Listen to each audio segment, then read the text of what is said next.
جدا يعني الناس اللي بشوفهم بيدخنوا في ظل هذه الظروف اللي الناس عايشه فيها وغلاء الاسعار وما شابه ذلك. فطبعا بناشد الجماعه المدخنين بقول يا عم يا بتاع السجاير ويا عم يا بتاع الشيشه، عيالكم اولى بالجنيه وصحتكم احلى من العيشه.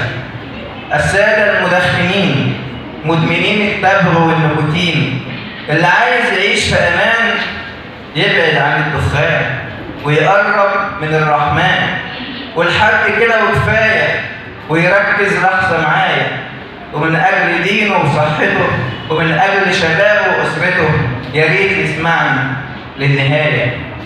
عشانك انت مش عشاني، كفايه وما تدخنش تاني.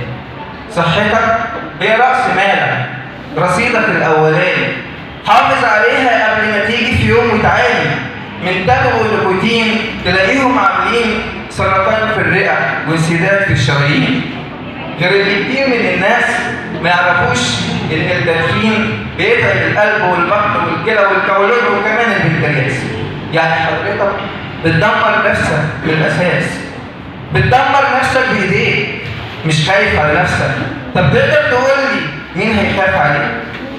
ولا يفكر يجي رايك بعد ما صرفت فلوسك على الدخان والمرض في جسمك اشكال والوان، كل شيء دمرته حتى السنان، وقاعد تتعالج وتقول معيش وتشتكي من صعوبه في اكل العيش، وتلاقي ابنك يقول لك يا بابا عايز تاكل زي زمايلي دروسي، تقول له ما ينفعش مفيش فلوس.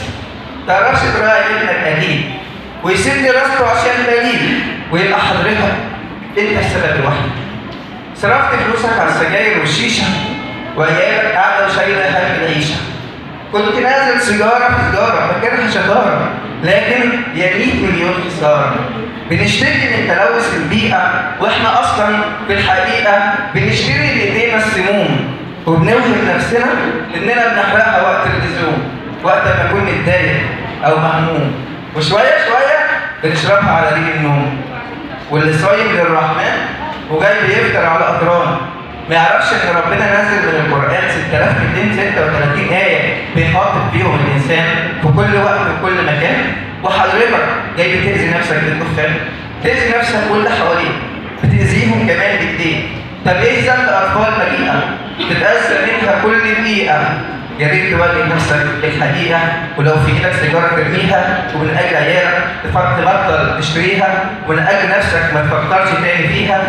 انوي بس وقول نويت قبل ما تيجي تقول يا ريت كان عندي عزيمه او اصرار، عديمه القيمه جابت لي مرار، وتلاقي نفسك كده يأسان.